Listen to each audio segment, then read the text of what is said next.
Hello everyone, welcome back to my YouTube channel the law journey. So guys, ये video जो है वो इस चीज़ पर है कि हमारा यूजीसी नेट लॉ का सिलेबस क्या होगा, पेपर 1 एंड पेपर 2 का। इसके साथ ही अगर मान लो जो री एग्ज़ाम नेट जून वाला जो री एग्ज़ाम अगर होता है, जिसके लिए हमारे पास अराउंड 21 या 20 डेज़ जो है मान के चलते हैं हमारे पास बचे हैं। अगर होता है तो हम उसको कैसे डील करेंगे, तो हम क्या क्या चीज़ें कवर करें जिससे हमारा ऐसा ना हो कि हम एग्ज़ाम देने जाएं और हमें कुछ भी ना आता हो। एटलीस्ट हमें चीज़ें जो हमें पता हों। तो ये वीडियो उस चीज़ के लिए है कि आप कुछ, मैं यहाँ पर मोस्ट इम्पॉर्टेंट जो टॉपिक है मैं वो बताऊँगी। अगर आप उसको भी अच्छे से कर लेते हैं, इसके साथ ही मैं एक बुक जो है वो PYQ की है, अगर आप उसको भी रेफ़र कर लेते हैं तो आराम से आपका नेट जो है वो क्वालिफाई हो जाएगा। तो पहले हम देखते हैं लॉ का सिलेबस। जैसे कि हमें पता है जो यूनिट बात करता है, तो जूरिस्प्रूडेंस में जो सबसे ज़्यादा क्वेश्चंस बनते हैं वो स्कूल्स ऑफ जूरिस्प्रूडेंस से बनते हैं, ठीक है।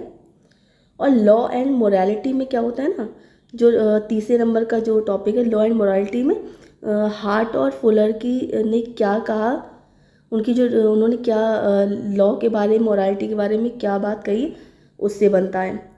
और एक लीगल पर्सनैलिटी वाला जो टॉपिक है वो इम्पॉर्टेंट है, ठीक। इसके साथ ही आपको nature and sources of law जो है वो भी पता होना चाहिए। जैसे कि ऑस्टिन ने क्या वो किस तरीके से लॉ को डिफ़ाइन किया है, कैल्सन ने किस तरीके से डिफ़ाइन किया है लॉ को, ठीक है।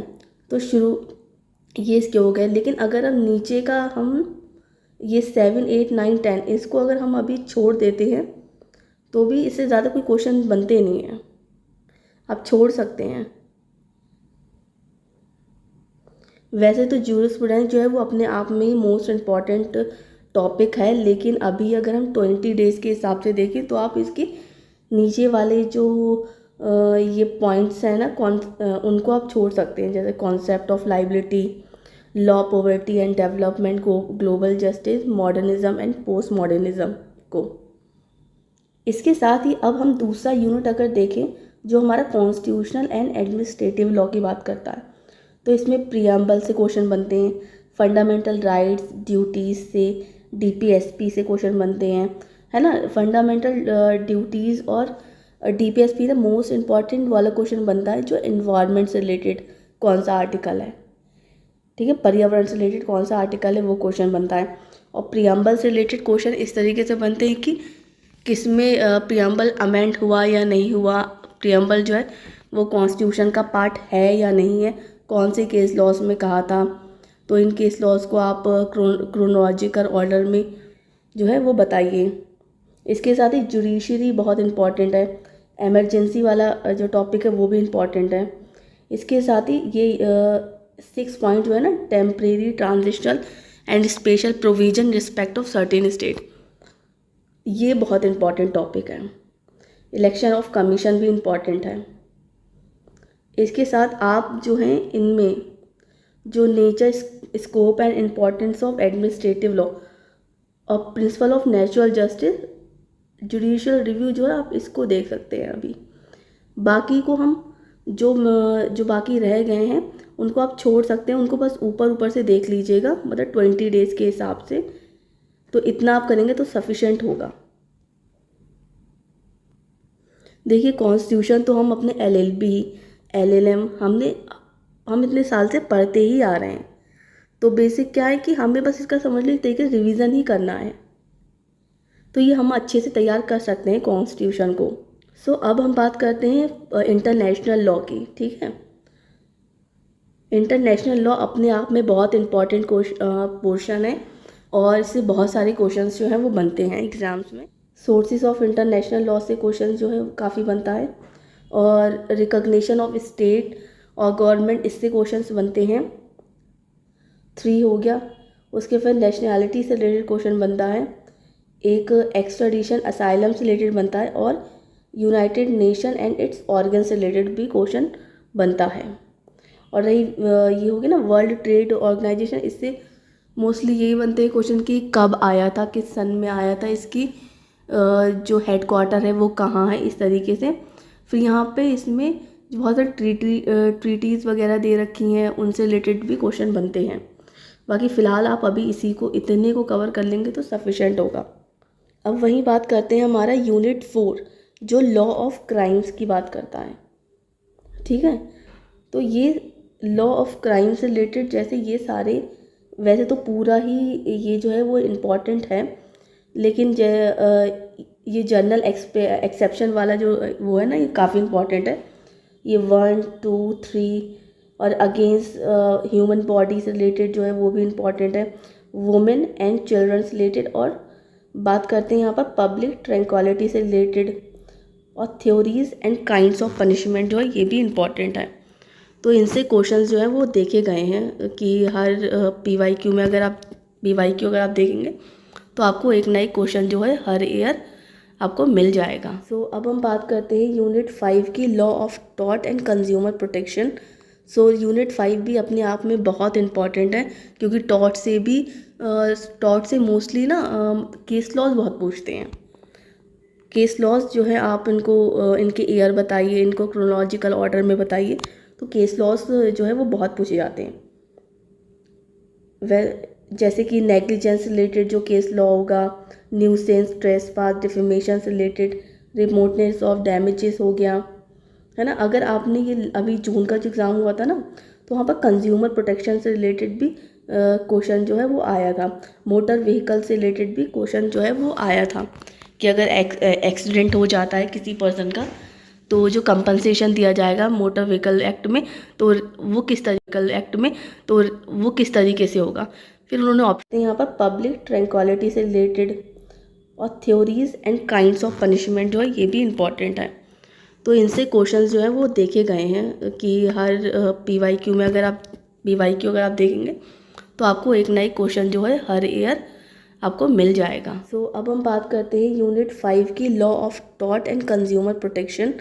सो यूनिट 5 भी अपने आप में बहुत इम्पॉर्टेंट है, क्योंकि टॉर्ट से मोस्टली ना केस लॉज बहुत पूछते हैं।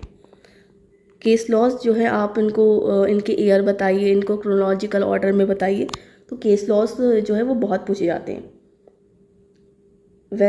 जैसे कि नेग्लिजेंस रिलेटेड जो केस लॉ होगा, न्यूसेंस, ट्रेसपास, डिफेमेशन से रिलेटेड, रिमोटनेस ऑफ डैमेजेस हो गया, है ना। अगर आपने ये अभी जून का जो एग्ज़ाम हुआ था ना, तो वहाँ पर कंज्यूमर प्रोटेक्शन से रिलेटेड भी क्वेश्चन जो है वो आया था। मोटर व्हीकल से रिलेटेड भी क्वेश्चन जो है वो आया था कि अगर एक्सीडेंट हो जाता है किसी पर्सन का, तो जो कंपनसेशन दिया जाएगा मोटर व्हीकल एक्ट में, तो वो किस तरीके से होगा। फिर उन्होंने ऑप्शन दे रखा था जस्ट, रीजनेबल, इस तरीके से ऑप्शन दे रखे थे। और जनरल डिफेंसेस से रिलेटेड जो क्वेश्चन होता है इम्पॉर्टेंट है। ओवरऑल इसको आप इग्नोर मत करिए। जो ये है हमारा टॉर्ट का जो पूरा पोर्शन है ना, इसको इग्नोर नहीं कर सकते, ये इम्पॉर्टेंट है बहुत, ये पूरा ही तैयार कर लीजिएगा। सो अब हम देखते हैं कि कमर्शियल लॉ यूनिट 6 जो है वो क्या कहता है। बेसिकली इसमें कॉन्ट्रैक्ट से रिलेटेड सारी चीज़ें आ जाएंगी। तो यहाँ पर आप ना नेगोशिएबल इंस्ट्रूमेंट एक्ट हो गया, और पार्टनरशिप एक्ट हो गया, और सोगा हो गया। तो फिलहाल के लिए आप इन तीनों को आप छोड़ सकते, स्किप कर सकते हैं। वैसे यहाँ पार्टनरशिप से और सोगा से एक एक क्वेश्चन वैसे आया था, लेकिन अभी फ़िलहाल ये है कि हमारे पास टाइम कम है, तो हम इन तीनों को हम छोड़ सकते हैं। और रही बात कंपनी लॉ की ना, तो कंपनी लॉ में भी अक्सर जो है इसके केस लॉ से इम्पॉर्टेंट होते हैं। आप केस लॉ पे इसकी ज़्यादा फोकस करिएगा। और बाकी जो कॉन्ट्रैक्ट के ये 1, 2, 3, 4 जो है, इनको तो आप तैयार कर ही लीजिएगा, ये तो इम्पॉर्टेंट है। बाकी आप इन्हें जो है छोड़ सकते हैं, सोगा, पार्टनरशिप, नेगोशिएबल इंस्ट्रूमेंट एक्ट, क्योंकि टाइम की कमी की वजह से। अगर आप पहले से पढ़े हुए तो बहुत अच्छी बात है, लेकिन अगर आप नहीं पढ़ा है आपने और 20 दिन बचे हैं, अगर नेट का जो री एग्ज़ाम होता है तो उसके लिए आप इसे छोड़ सकते हैं। फिर बाद में अगर टाइम बचे आपको लगता है तो ऊपर से बस इसे देख लीजिएगा कि किस सेक्शन में क्या बात कही गई है। अब नेक्स्ट है हमारा जो फैमिली लॉ मोस्ट इम्पॉर्टेंट है। इससे बहुत सारे केस लॉस और बहुत सारे सेक्शंस सब कुछ पूछा जाता है। इसमें हिंदू लॉ प्लस मुस्लिम लॉ दोनों फैमिली लॉ में जो है वो कवर हो जाते हैं। तो इसको ये पूरा ही यूनिट आपको करना पड़ेगा। अगर आप लोग कहेंगे तो मैं एक एक जो मोस्ट इम्पॉर्टेंट इसमें जो केस लॉज हैं और मोस्ट इम्पॉर्टेंट जो इसमें जो टॉपिक है जिनसे ज़्यादा पूछा गया है, तो मैं उस पर एक सेपरेट वीडियो जो है वो 1 बाय 1 करके बना दूँगी। तो आप लोग कमेंट करके बता देना मुझे। अब बात करते हैं इन्वायरमेंट और ह्यूमन राइट्स लॉ। तो इसमें जो मोस्ट इम्पॉर्टेंट है वो है 2। इसमें UN कॉन्फ्रेंसेस जो होती हैं वो बहुत इम्पॉर्टेंट है। In meaning and concept of environment and environmental pollution आपको पता ही होना चाहिए। और यहाँ पर बात करते हैं constitution and legal framework for protection और इन्वायरमेंट इन इंडिया, ये भी इम्पॉर्टेंट है। और थोड़ा बहुत आपको नेशनल ग्रीन ट्रिब्यूनल के बारे में भी आपको पता होना चाहिए। फिर इंटरनेशनल बिल जो हैं ये भी पूछे जाते हैं, इंटरनेशनल बिल। उसके बाद जो ये पॉइंट 9 और 10 आपको दिख रहा है ना, तो इसमें क्या बेसिकली क्या पूछते हैं कि इनसे रिलेटेड बहुत सारे एक्ट बनाए गए हैं इनके प्रोटेक्शन से। तो वो किस ईयर में आए थे, तो आप इनका मतलब मैच के फॉर्म में दे देंगे आपको, मैचअप के फॉर्म में, या आपको ये दे देंगे कि आप ईयर वाइज इनको क्रोनोलॉजिकल ऑर्डर में लगाइए कि पहले कौन सा आया था, फिर कौन सा आया था, फिर कौन सा आया, फिर उसके बाद कौन सा आया। तो इस तरीके से आपको दे देते हैं, आता है अक्सर क्वेश्चन इसमें भी। अब हम बात करते हैं हमारे यूनिट नंबर 9 यानी कि IPR की, IPR और information technology law. Guys this part is also very important क्योंकि अक्सर यहाँ से क्वेश्चंस बनते हैं। चाहे जैसे IPR में हमारा जो कॉपीराइट एक्ट हो गया, हमारा पेटेंट एक्ट है, ट्रेडमार्क एक्ट है, जियोग्राफिकल इंडिकेशन एक्ट है। तो इसमें क्या करते हैं ना, इनके ईयर आप बिल्कुल अच्छे से रट लेना कि ईयर्स वाइज ये ईयर को दे देते हैं कि ना कि ये नाम उन्होंने लिख के दे दी, अब बताइए ईयर वाइज इनको लगाइए, आप ऑर्डर में करके इन्हें ईयर वाइज लगाइए, इनका मैच करिए। और इनकी थ्योरीज तो मोस्ट इम्पॉर्टेंट है, थ्योरीज अच्छे से कर लीजिएगा। और ये तीनों जो कन्वेंशन है बेसिकली ये ओवरऑल पूरा यूनिट मोस्ट इम्पॉर्टेंट है क्योंकि इसमें से बहुत क्वेश्चंस बनते हैं। अगेन मैं वही कहूँगी कि अगर आप लोग को चाहिए कि इसमें इसका जो क्रक्स है बस हमें वही पढ़ना पड़े तो प्लीज़ कमेंट करके बताना, मैं इस पर भी 1-2 वीडियो बना के इसको कवर कर दूँगी अच्छे से, जिससे आप लोग को इधर उधर भागना नहीं पड़ेगा। एक जगह आपको सारी चीज़ें मिल जाएंगी कि कौन कौन सी थ्योरीज़ हैं, कौन से कन्वेंशन हैं और कौन कौन से सेक्शन हमें पढ़ने हैं। अब हम यूनिट 10 को देखेंगे। गाइज इसके अंदर rule of law, separation of power, independency of judiciary और अमेंडमेंट ऑफ कॉन्स्टिट्यूशन, इसके साथ ओम्बड्समैन और राइट टू इंफॉर्मेशन, ये टॉपिक जो हैं वो इम्पॉर्टेंट हैं। इसके साथ ही यूथ कंपटीशन की बुक आती है NTA UGC नेट JRF के लिए, ये PYQ की होती है, पेपर 1 एंड पेपर 2 के लिए।